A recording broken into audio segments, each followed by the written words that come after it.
Bismillahirrahmanirrahim. Assalamualaikum warahmatullahi wabarakatuh. Alhamdulillah. Alhamdulillahillazi nahmaduhu wa nasta'inu wa nastaghfiruh wa na'udzu billahi min syururi anfusina wa min sayyiati a'malina. May yahdihillahu fala mudilla lahu wa may yudlil fala hadiya lahu. Asyhadu an la ilaha illallah wahdahu la syarika lah wa asyhadu anna Muhammadan abduhu wa rasuluh. Qala Allah Ta'ala fil Qur'anil Karim, a'udzu billahi minasyaitonir rajim. Ya ayyuhallazina amanu kutiba 'alaikumus syiyam kama kutiba 'alal ladzina min qablikum la'allakum tattaqun. Shadaqallahul azim. Sebagai kaum muslimin, tentunya kita akan menyambut bulan suci Ramadan itu dengan ucapan marhaban ya Ramadan. Selamat datang ya Ramadan. Ini tentunya hari, bulan yang membahagiakan bagi kita. Ada hal-hal yang harus kita lakukan, yang harus kita laksanakan di dalam menjalankan ibadah puasa Ramadan tersebut. Ibadah puasa Ramadan tentunya ada rangkaian-rangkaian yang harus dijalankan. Yang pertama tentunya harus kita niatkan dalam melaksanakan ibadah puasa itu. Sebagian ulama mengatakan bahwasanya boleh kita berniat di dalam menjalankan ibadah puasa itu, yaitu dari awal Ramadan itu sendiri.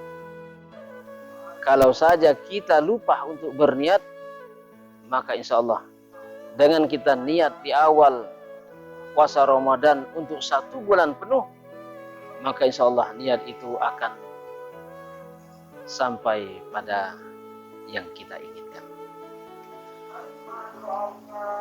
Di dalam menjalankan ibadah puasa, tentunya sebelumnya harus kita melaksanakan sunnah Rasulullah Sallallahu Alaihi Wasallam. Salah satu sunnah dalam menjalankan ibadah puasa Ramadan yaitu ibadah sahur. Ibadah sahur kita lakukan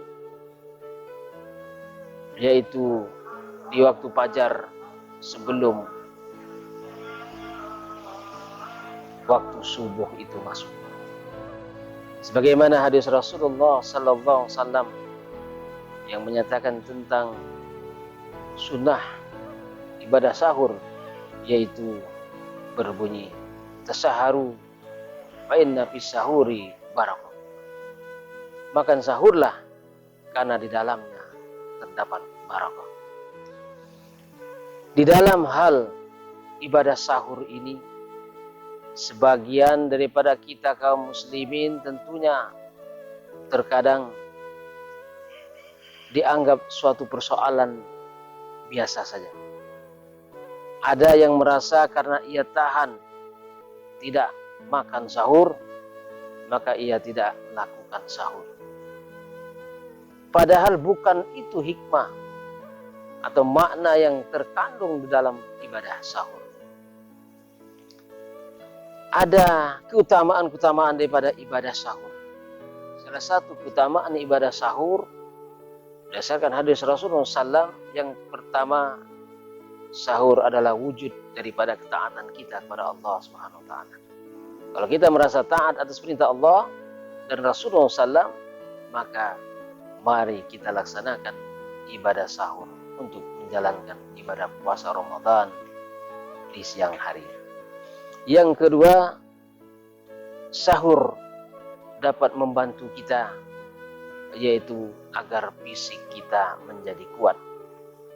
Kalau sahur itu tidak kita laksanakan, sementara besok pagi kita laksanakan pekerjaan-pekerjaan yang berat, maka tentunya mungkin kita tidak akan tahan di dalam menjalankan puasa.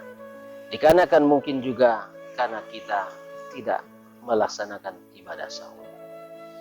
Kemudian keutamaan daripada ibadah sahur yang berikutnya, yaitu sahur sebagai pembeda antara seorang mukmin dan ahlul kitab. Ini maksudnya bahwasanya ibadah sahur ini bukan hanya kita kaum muslimin saja yang melaksanakannya, akan tetapi ada umat-umat lain yang melaksanakan ibadah puasa tetapi mungkin tidak melaksanakan sahur atau puasanya dengan cara-cara yang lain. Kalau kita selaku umat Islam, salah satu ibadah puasa yang kita jalankan diawali dengan ibadah sahur sebelum terbitnya fajar atau sebelum subuh masuk. Kemudian para ulama-ulama juga memberikan rincian tentang keutamaan daripada ibadah sahur. Salah satunya adalah Quraisy Shihab menyatakan bahwa ada 3 keutamaan ibadah sahur. Yang pertama, untuk membiasakan kita untuk bangun malam. Kebiasaan ini tentunya akan sulit bagi kita, apalagi kalau hanya untuk bangun, apalagi dalam menjalankan sholat malam. Yang kedua, di malam sahur ketika kita bangun adalah waktu untuk kita merenung tentang kehidupan kita di dunia ini. Kemudian yang ketiga, bahwasanya ibadah sahur yang kita lakukan bukan hanya untuk kita bangun dan sholat,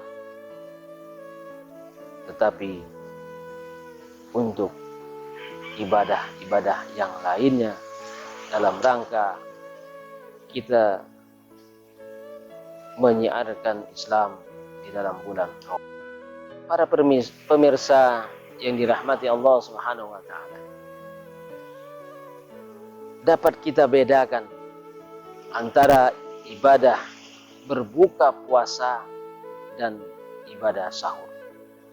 Kalau berbuka puasa, kita disunahkan atau diperintahkan untuk menyegerakan ibadah puasa itu atau berbuka puasa itu. Lain halnya dengan ibadah sahur. Di dalam ibadah sahur kita diperintahkan atau disunahkan untuk mengakhirkan waktu sahur. Mengapa demikian? Karena tujuan kita sahur selain untuk meningkatkan energi kita dengan kita makan sahur, sehingga waktu kita berpuasa dengan kita mengakhirkan waktu sahur itu akan lebih pendek waktunya, sehingga akan tahanlah kita di dalam menjalankan ibadah puasa di siang harinya. Selain daripada itu, dalam ibadah sahur ada waktu-waktu yang kita ketahui seperti waktu imsak. Waktu imsak apabila tiba, bukan berarti kita tidak boleh lagi makan sahur, tetapi itu waktu antara kita sahur dengan ibadah salat subuh akan masuk. Artinya walaupun waktu imsak telah masuk, kita pun tetap masih boleh untuk melaksanakan ibadah sahur. Tapi kalau sudah masuk azan subuh, berarti kita tidak boleh lagi untuk memakan atau minum hidangan yang telah kita siapkan untuk ibadah sahur. Bulan Ramadan tahun ini tentunya menjadi pedoman bagi kita untuk kembali kita meningkatkan iman dan takwa kita kepada Allah Subhanahu wa taala, khususnya di dalam bulan Ramadan. Man shoma Ramadanan imanan wa ihtisaban ghufira lahu ma taqaddama min dzambi. Barang siapa yang berpuasa dengan iman dan perhitungan, maka insya Allah akan diampuni dosa-dosanya yang telah lalu. Artinya ibadah sahur salah satu perhitungan dalam ibadah puasa yang harus kita jalankan agar ibadah puasa kita benar-benar akan diterima oleh Allah Subhanahu wa taala, dan insyaallah di akhir Ramadan kita akan kembali menjadi fitrah. Hadirin yang dimuliakan Allah, perlu kembali kami sampaikan, sebagaimana kebiasaan daripada masyarakat kita, terkadang karena terbiasa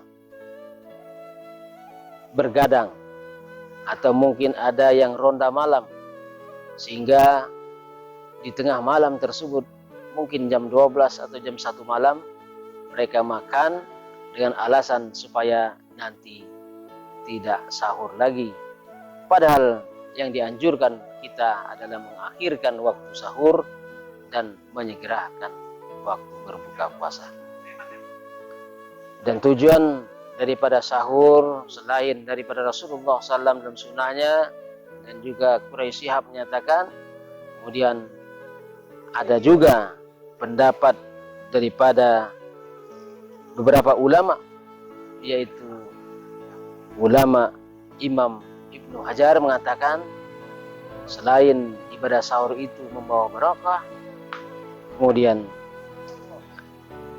Allah dan malaikatnya akan mendoakan bagi orang-orang yang menjalankan ibadah puasa. Demikian